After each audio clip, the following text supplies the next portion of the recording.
안녕하세요. 정말 하늘신이 도왔다는 생각밖에 들지 않는 요즘, 임금님 귀는 당나귀 귀 하고 외치고 싶어서 이곳을 물어물어 찾아온 30대 여성입니다. 저는 어릴 때부터 꽤 똑똑하다는 이야기를 많이 듣고 자랐는데요. 사람이 아무리 공부를 잘해도 사람을 대하는 일에 있어서는 그 머리가 쓸모없다는 것을 깨닫게 되었습니다. 요즘은 경찰도 보이스피싱을 당하는 시대라고 많이들 하지 않겠습니까? 제가 당하기 전까지는 어떻게 그런 일이 있을 수 있냐고 생각했었습니다. 하지만 저에게 이런 일이 생기고 나니까 충분히 가능한 일이라는 생각이 들면서 앞으로는 사람을 더욱 경계하고 조심해야겠다고 느끼게 되었습니다. 시작 전에 미리 말씀을 드리자면 당연히 제가 사기를 당한 일은 아니고요. 정말 그럴 뻔했던 이야기를 풀어보려고 합니다. 제 주위에 현명한 분들이 없었더라면 글쎄요.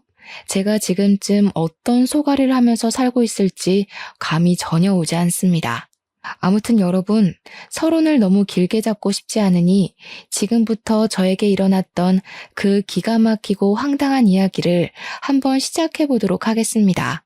끝까지 저와 함께 해주신다면 저는 정말 더할 나위 없이 행복할 것 같습니다. 저는 저의 대단한 예비신랑에 대한 이야기를 풀어보고자 이곳을 찾아왔습니다. 저의 예비신랑과 저랑은 제가 일을 하고 있는 로펌 앞 건물에서 만나게 되었는데 사실 제 직업이 변호사였기 때문에 그 앞에서 우연히도 만날 수 있었습니다. 저희 로펌 건물에 변호사 사무실이 무척이나 많이 들어와 있었기 때문에 길이 여러 갈래로 복잡하게 나 있었고 처음 오는 사람들은 사무실을 찾지 못하는 경우가 허다했습니다. 대부분 바쁘니까 길을 잃은 사람에게 관심을 주거나 오지랖을 부리지 않곤 했는데 그날 제 예비신랑이 혼자 길을 헤매는 것을 보고 문득 안쓰러운 마음이 들었습니다. 평소와는 다르게 예비신랑에서 어디를 찾으시냐고 물어봤더니 사실 어디를 찾는 게 아니라 마음이 답답해서 이쪽 저쪽을 오가는 중이라고 하더라고요.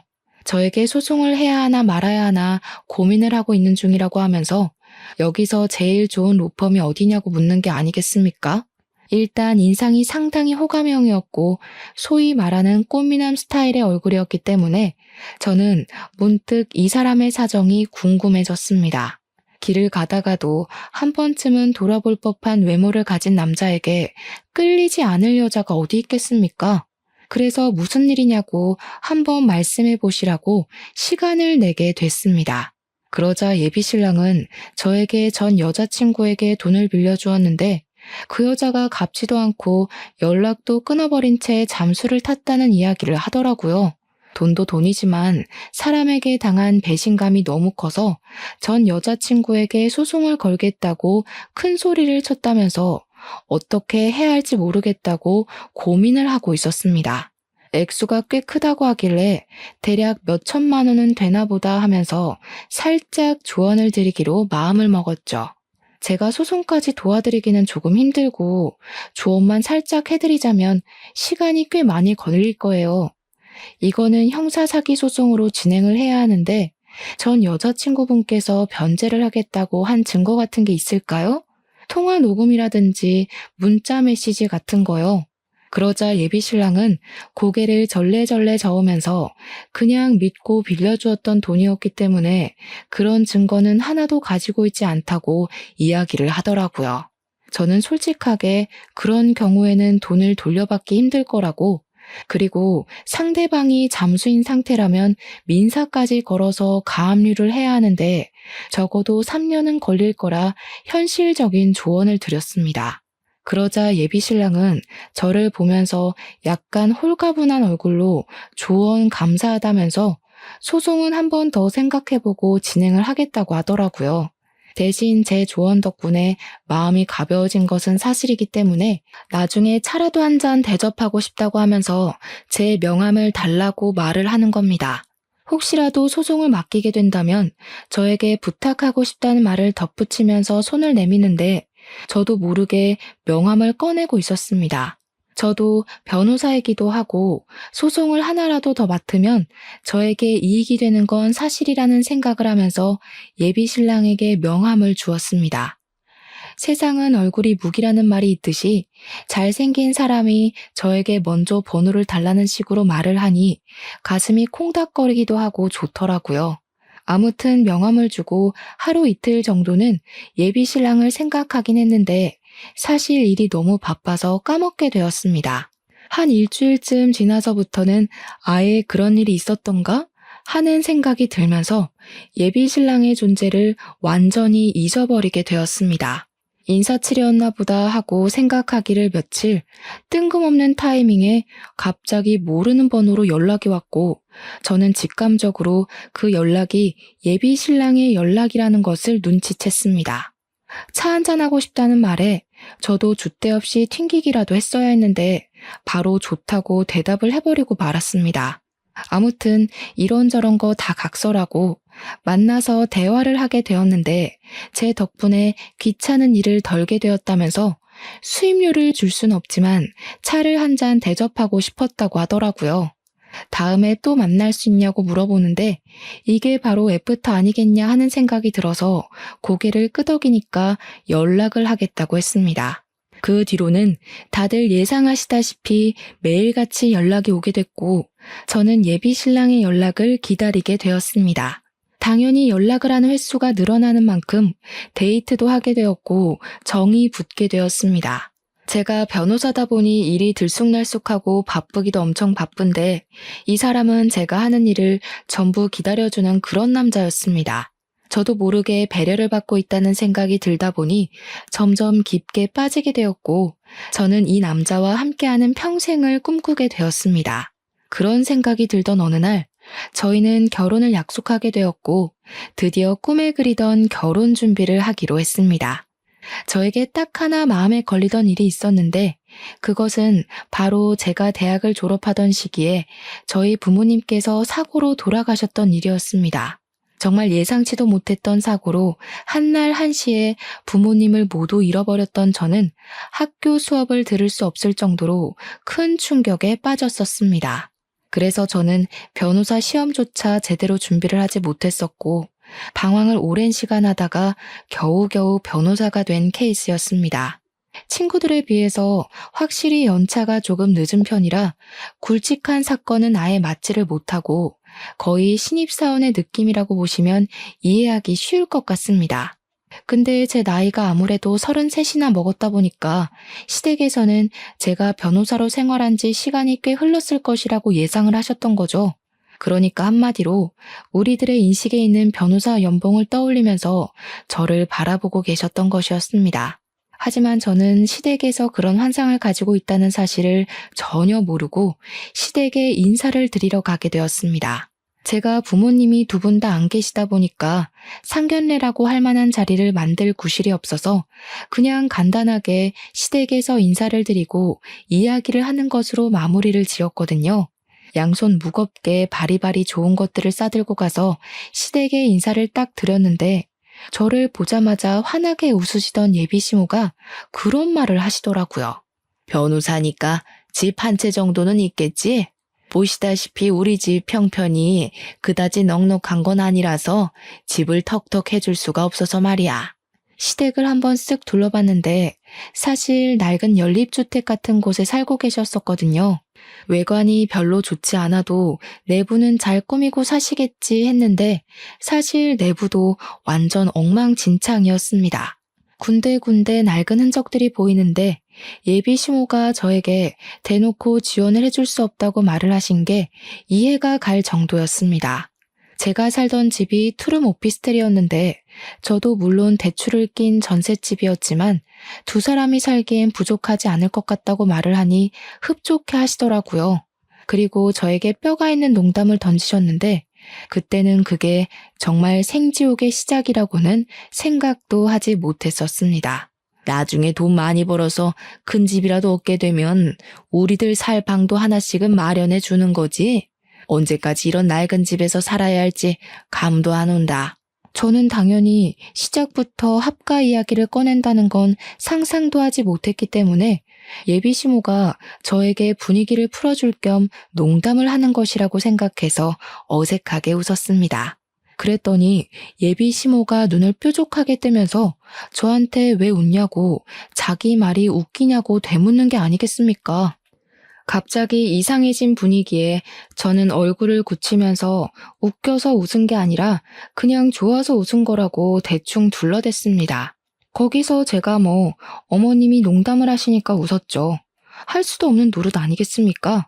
그런데 예비 시모가 완전히 정색을 하시면서 자기가 농담한 거 아니라고 웃지 말라고 하시더라고요. 저는 당황했죠. 정색을 하고 이야기를 하시니까 정말로 나중에 합가를 하고 싶은 생각이 있으신가 싶어서요. 제가 그 시점에 연차가 쌓여가고 있었던 터라 사실은 같이 함께 살고 싶은 마음은 굴뚝 같았지만 결혼식 자체는 느긋하게 준비를 해서 올리고 싶었습니다. 원래 결혼 후에 여자들의 생활이란 뻔한 거 아니겠습니까? 일보다는 가정에 집중을 해야 하고 임신, 출산, 육아로 인해서 승진이 미뤄질 게 뻔하지 않습니까? 저는 제 자리를 조금 더 굳건하게 굳힌 다음에 결혼, 그리고 임신과 육아까지 집중을 하고 싶다는 생각이 강하게 들었기 때문에 결혼을 느긋하게 하고 싶었습니다.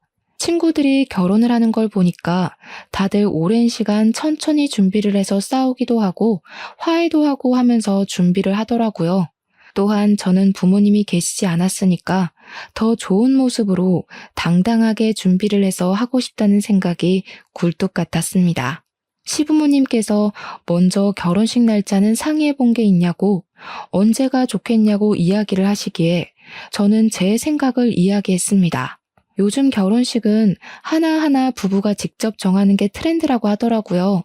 저도 아직 일에 안정을 찾지 못해서 천천히 여유롭게 준비를 하고 싶습니다.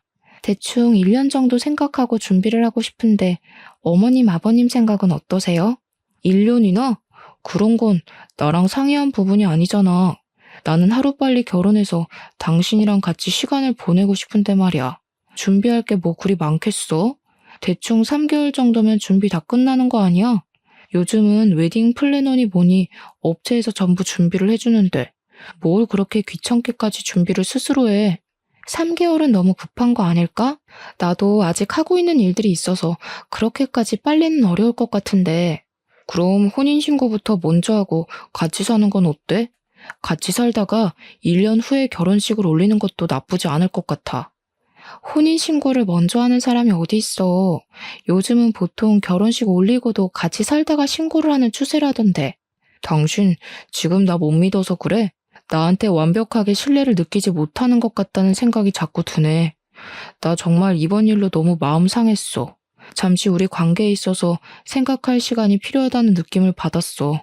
내가 그렇게 당신에게 확신을 주지 못하는 사람인가 싶어서 말이야. 저는 예비 신랑의 말에 너무나도 놀라서 그런 게 아니라고 안절부절하며 오해를 풀려고 애를 썼습니다. 점점 예비 신랑을 설득하면 설득할수록 그런 생각이 들더라고요. 내가 왜 이 좋은 걸 자꾸 미루려고 하는지. 그냥 하루빨리 해치워버릴까 하는 생각 말이죠. 예비 신랑과의 대화가 길어지면 길어질수록 저는 점점 더 미궁에 빠지는 기분이 들었고 예비 신랑의 말에 빠져들게 되었습니다. 하지만 결혼식을 앞당기자는 생각을 하면서도 자꾸만 제 변호사 생활에 대한 확신이 무너지는 기분이 들어서 이러지도 못하고 저러지도 못하고 있었습니다. 결국에는 동료 변호사에게 이런 일이 있어서 결혼식을 올리는 데에 문제가 생겼다고 말을 하자 동료 변호사가 한심하다는 듯이 저에게 말을 하더라고요. 민지 씨, 지금 예비 신랑분한테 혹시 가스라이팅 당하는 거 아니야? 급할 게 뭐가 있겠어. 결혼이야말로 물을 수 없는 신중한 건데. 그냥 소신대로 천천히 생각해보고 결정해. 세상에 남자가 민지 씨 애인 하나만 있는 것도 아니고. 그 사람 놓쳐도 좋은 사람 또 찾으면 나온다니까. 그리고 얼굴밖에 봐줄 것도 없는 사람이라고 하지 않았어? 나는 아무리 생각해도 민지 씨가 아깝다는 말이야. 정말 친하게 지내는 동기인데 그런 식으로 말을 하면서 제 의견에 힘을 실어주니까 제 팔랑귀가 다시 한번 움직이더라고요. 결국 저는 결심을 굳히고 예비 신랑에게 말을 했습니다. 화가 나고 신뢰를 운운해도 한 번뿐인 결혼식 잘 준비하고 싶고 신중하게 결정하고 싶다고 말입니다. 예비 신랑은 제가 똥꼬집을 부리자 한 발 물러서서 알겠다고 그러면 미리 약혼이라도 올리자고 하길래 시댁 식구들을 불러놓고 조촐하게 밥을 먹으면서 약혼식을 올렸습니다. 약혼식을 올리고 난 이후에 저는 한결 마음의 편안함을 얻게 되었고 일과 사랑을 모두 얻었다는 생각에 하염없이 기쁜 나날들을 보내고 있었습니다. 약혼식을 한 지 며칠 지나지 않아서 예비 신랑이 저에게 결혼 전에 동거를 한번 해보는 것이 어떠냐고 조용히 제안을 해왔습니다. 처음에 결혼 전에 동거에 대해서 좀 안 좋게 생각했던 저는 예비 신랑에게 그냥 결혼식을 올리고 같이 사는 것이 좋겠다고 했는데 예비 신랑이 짐을 싸들고 저희 집에 찾아왔습니다. 이 짐이 다 뭐냐고 물어보니까 결혼 전에 같이 살면서 서로의 습관에 대해 미리 알아두면 좋지 않겠냐고 저를 감언이설로 꼬여내더라고요. 생각을 해보니까 시댁이 워낙 좁고 낡기도 했고 시부모의 신우까지 같이 사니까 예비 신랑에게도 자기만의 공간이 생기는 게 낫겠다 싶었습니다. 당황스러운 마음이 먼저 들긴 했지만 저도 어차피 헤어지는 게 싫기도 해서 예비 신랑의 짐을 저희 집에다가 드리게 되었습니다. 같이 살다 보면 예비 신랑의 장점에 대해 더 많이 알 수 있지 않을까 하고 생각했는데 제 예상보다 훨씬 더 좋은 점이 많이 느껴졌습니다. 예비 신랑의 최대 장점은 말입니다. 집안 살림에 도가 텄다는 것이었습니다. 제가 일이 바쁘다 보니까 야근을 하는 날도 많았고 집안 살림에 신경을 쓰지 못하는 날이 수두룩했는데 그럴 때마다 제 야식까지 챙겨주고 빨래나 청소도 다 해주더라고요. 분명히 너저분한 것들이 늘어져 있어야 하는 우리 집 구석이 너무나도 깨끗하고 청결한 걸 보면서 정말 제 예비 신랑에게 엄지를 치켜 세우지 않을 수 없었습니다.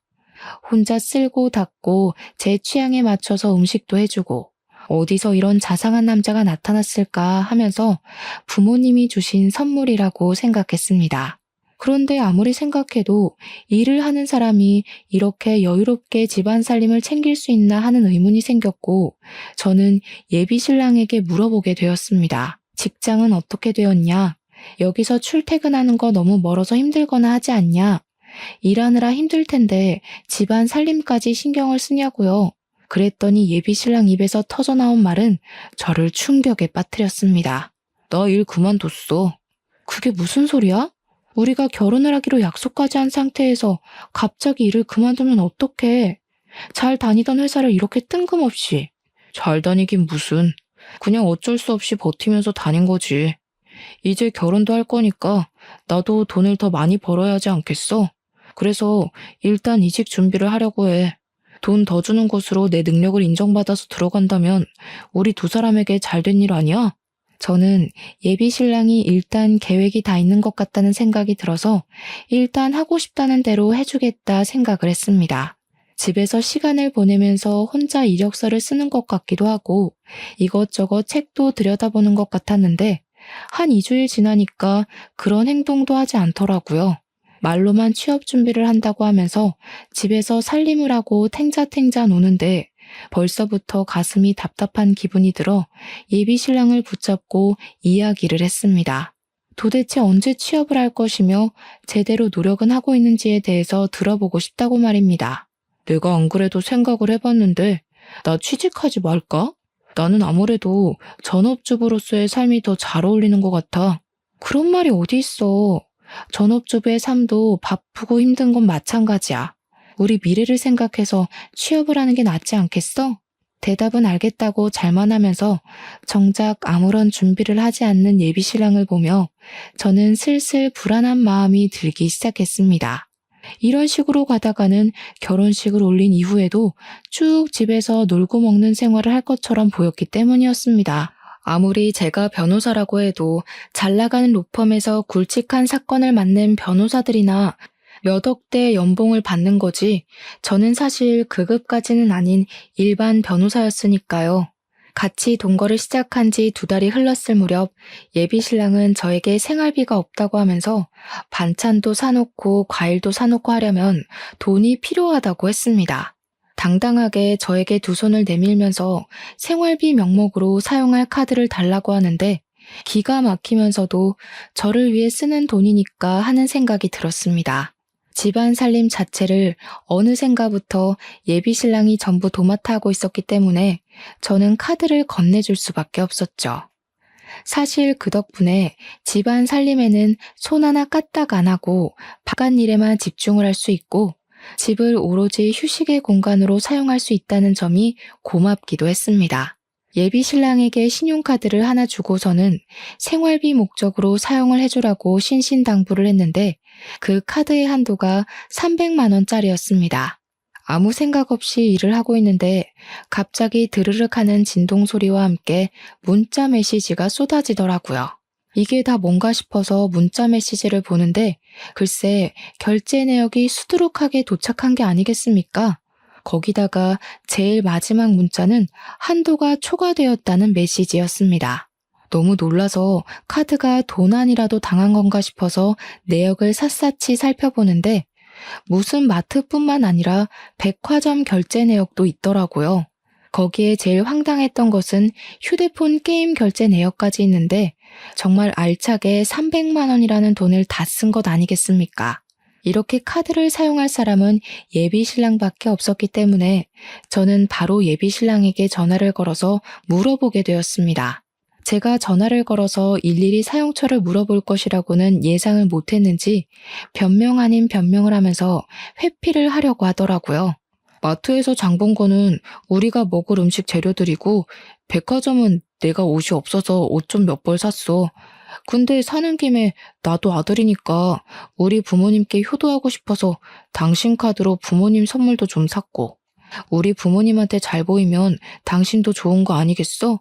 미안하고 내가 꼭 취직해서 이거 다 갚을게. 당신한테도 잘할게. 휴대폰 게임 내역은 뭐야? 그것도 그 카드로 결제됐어? 몰랐어, 미안해. 휴대폰 수익 결제로 계산한 줄 알았는데. 그 변명을 저는 그냥 믿어주기로 했습니다. 어차피 한도야 낮추면 그만인 것이고 예비 신랑이 나중에 취직해서 갚겠다고 했으니까요. 예비 신랑 말대로 시부모에게 선물을 사줘서 점수를 따게 된다면 저에게도 나쁘지 않은 거래라고 생각을 했기 때문에 변명인 걸 알면서도 모른 척 넘어가 준 것이었습니다. 문제는 그 다음 달에도 비슷한 이유를 대면서 한도 300만 원을 꽉 채워 사용을 했고 저도 한 달에 버는 돈이 정해져 있었기 때문에 감당하기가 어렵다고 느껴졌습니다. 그래서 300만 원의 카드값을 매달 내긴 무리라는 생각에 한도를 120만 원으로 줄이게 되었습니다. 사실 제가 생각한 한 달 생활비는 100만 원이었거든요. 그러니까 120만 원이면 20만 원 정도는 용돈으로 사용해도 되겠다고 생각했던 것입니다. 그랬더니 예비 신랑이 그걸 알고 나서 저에게 불같이 화를 내는 것이 아니겠습니까? 어떻게 카드 한도를 120만 원으로 줄일 수가 있어? 당신 돈도 넉넉하게 벌면서 나랑 우리 집에 돈 쓰는 게 그렇게 아까워?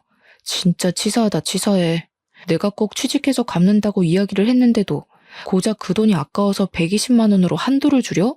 내가 그 카드 줄 때 분명히 생활비로 사용을 해달라고 했는데 생활비보다는 당신이 사치하는 데 더 많은 돈을 투자하는 것 같아서 줄인 거야. 2달 동안 생활비로 쓴 돈을 보니까 100만 원 정도 되길래 나머지 돈은 커피라도 사 먹으라고 내버려 둔 거고 나는 당신이 이런 걸 하나하나 따질 줄 몰랐어. 정말 화가 난다. 사랑하는 사이에 그런 걸 따지고 싶은 생각이 든단 말이야.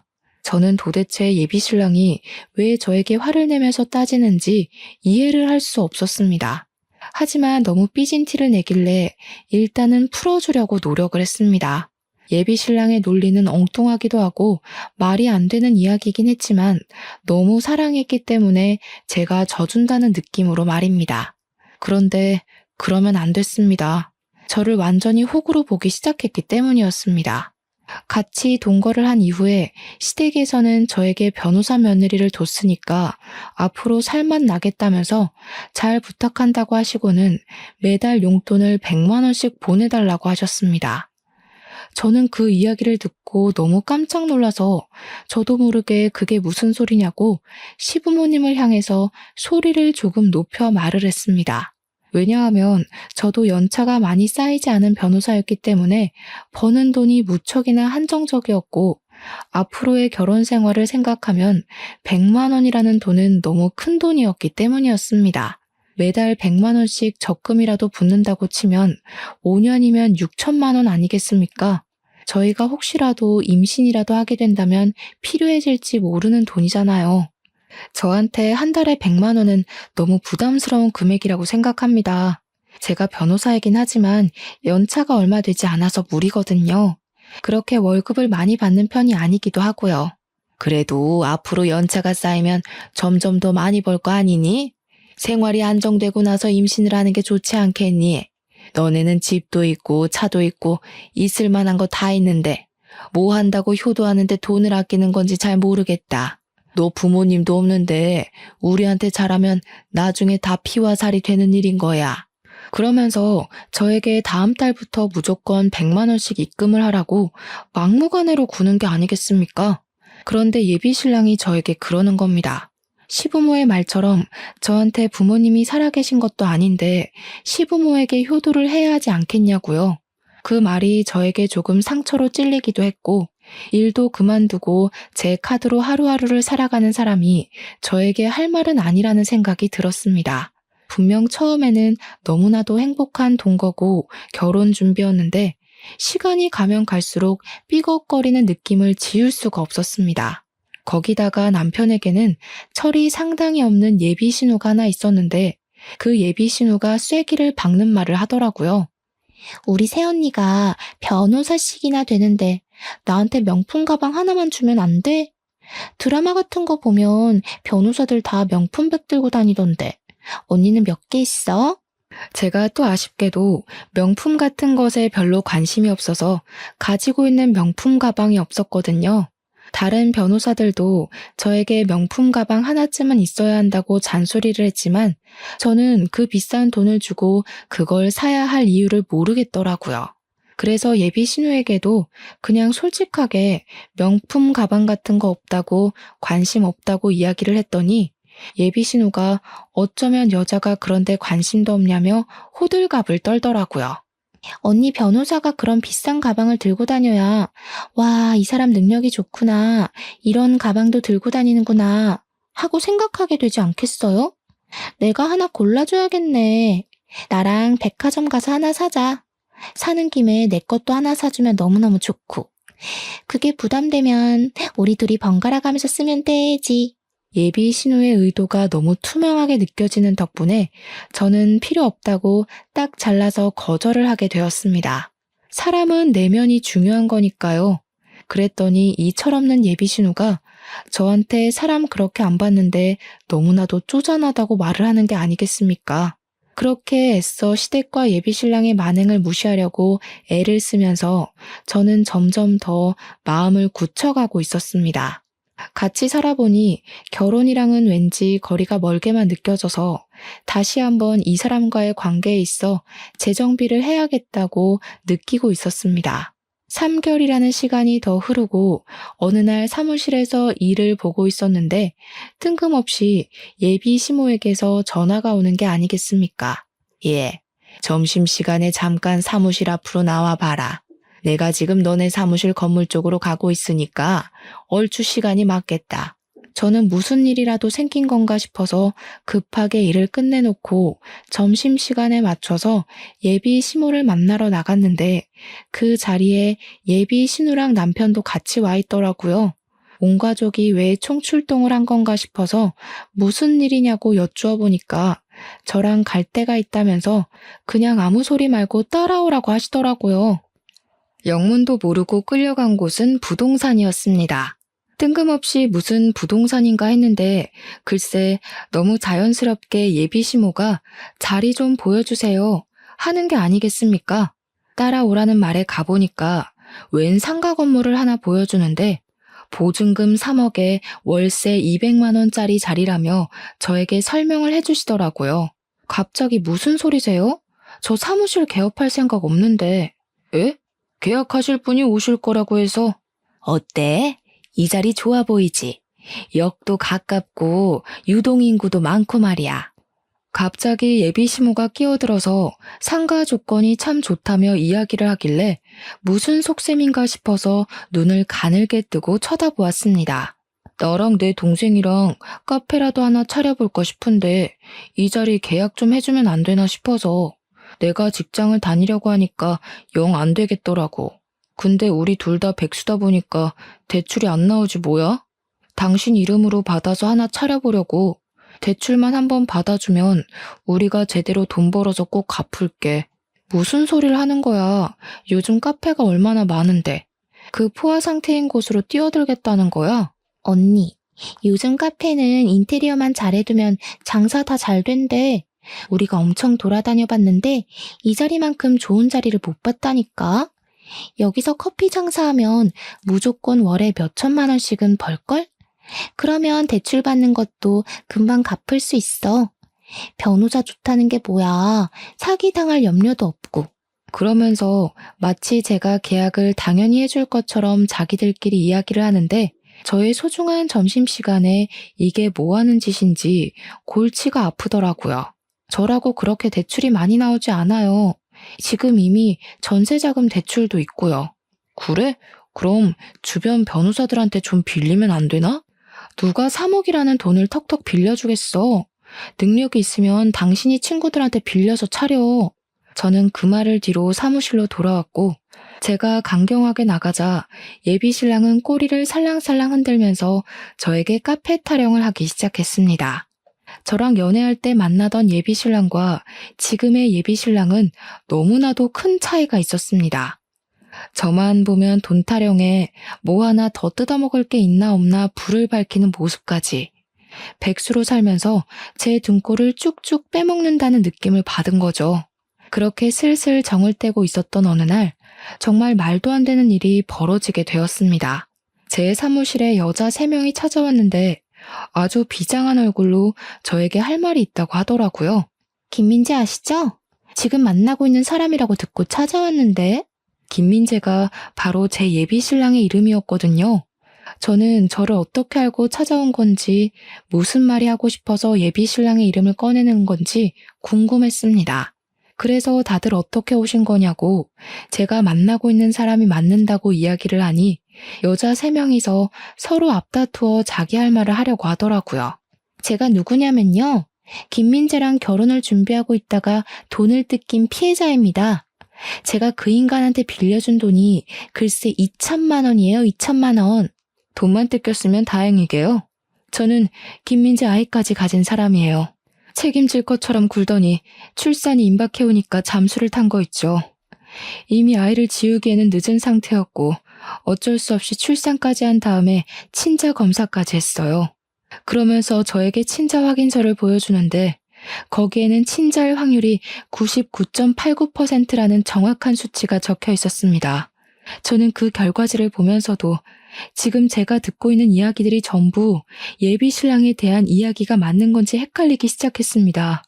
그만큼 현실감이라는 게 전혀 없었거든요. 저는 양육비를 받아내고 싶어서 소송을 하고 싶어요. 저는 김민재랑 사귀던 도중에 돈을 빌려달라고 해서 돈을 빌려줬어요. 부모님이 암에 걸렸더나 뭘 하나? 수술을 해야 한다고 하더라고요. 처음에는 암 수술비 1,000만 원, 그 뒤에는 입원비 700만 원, 약값 300만 원, 별별 거 다 합쳐서 총 2,700만 원이라는 돈을 뜯겼어요. 당연히 저희들 모두 그 돈도 돌려받고 싶고 제대로 콩밥 먹이고 싶다고 생각해서 변호사님을 찾아왔습니다. 예비 신랑은 모든 여자들에게 돈을 뜯어낸 뒤 돈을 갚지 않은 것도 모자라서 완벽하게 잠수를 타버린 사기꾼이었던 것이었습니다. 그제야 모든 퍼즐이 맞춰지기 시작하더라고요. 처음에 저랑 사무실 앞에서 만났을 때 자기가 돈을 받아야 해서 소송을 한다 어쩐다 했던데 알고 보니 자기가 돈을 빌리고 튀어서 걱정이 되어 물어봤던 것이었습니다.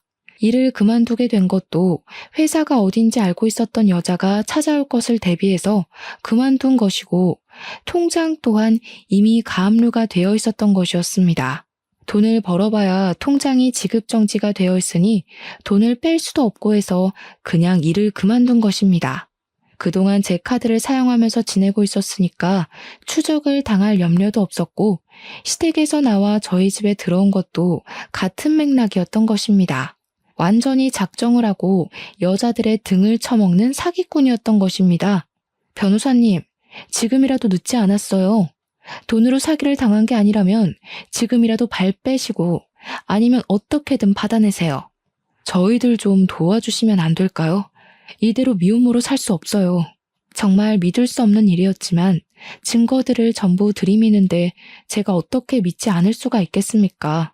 사기를 당한 여자들도 반반한 얼굴에 속아 모든 걸 다 내어준 불쌍한 사람들이었습니다.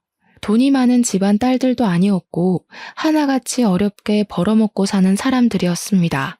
하루 종일 힘들게 일해서 월급을 받아 생활하는 그녀들의 등을 쳐먹고 자기는 호의호식하고 지냈다는 게 정말 치가 떨릴 정도로 분노를 일으키게 하더라고요.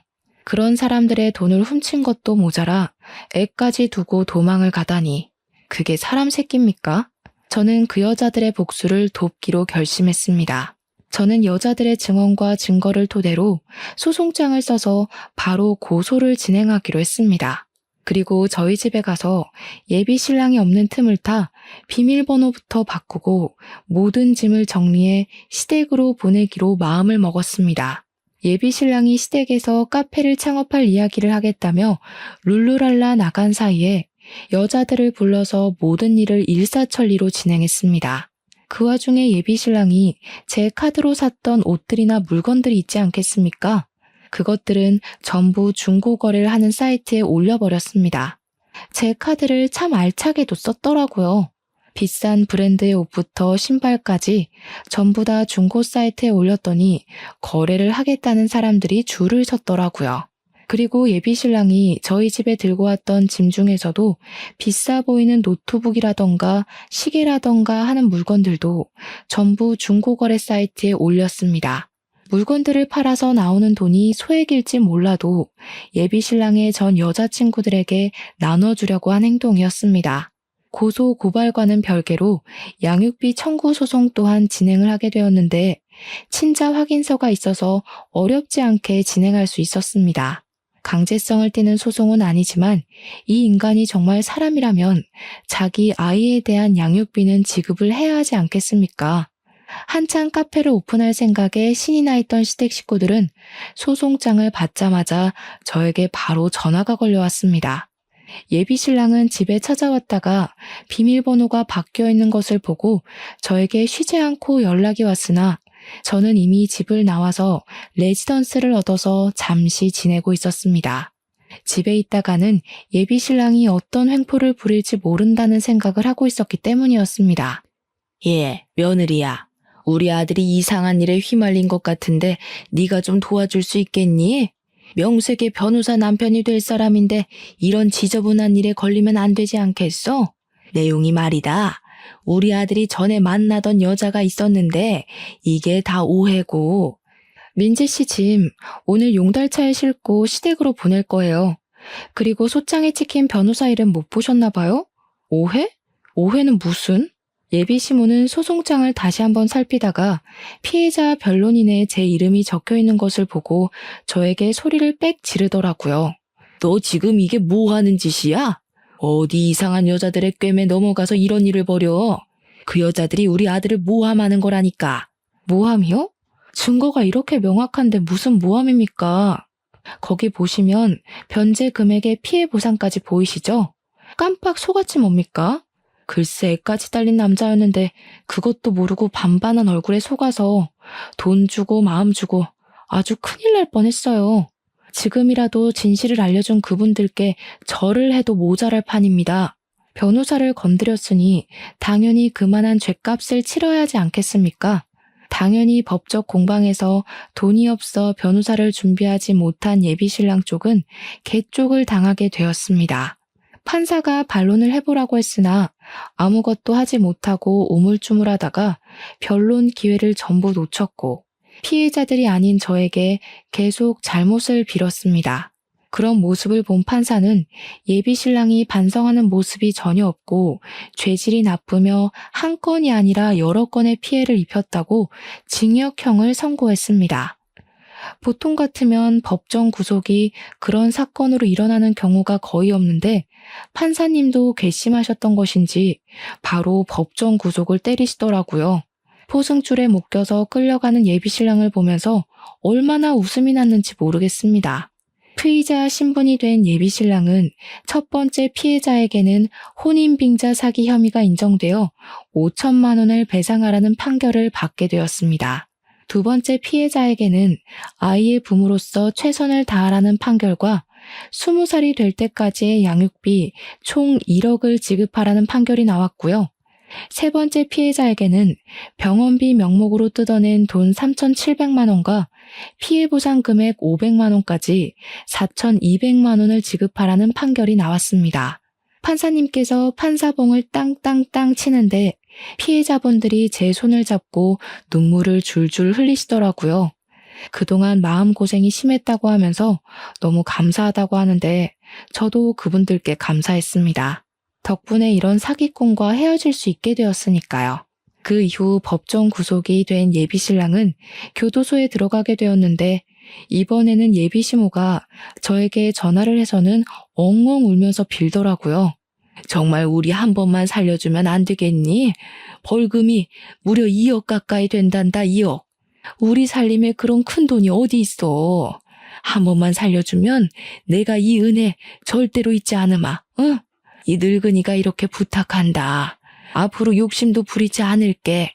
이대로 끝인 줄 아셨겠지만 아직 김민재 씨가 쓴 제 카드값도 남아있거든요.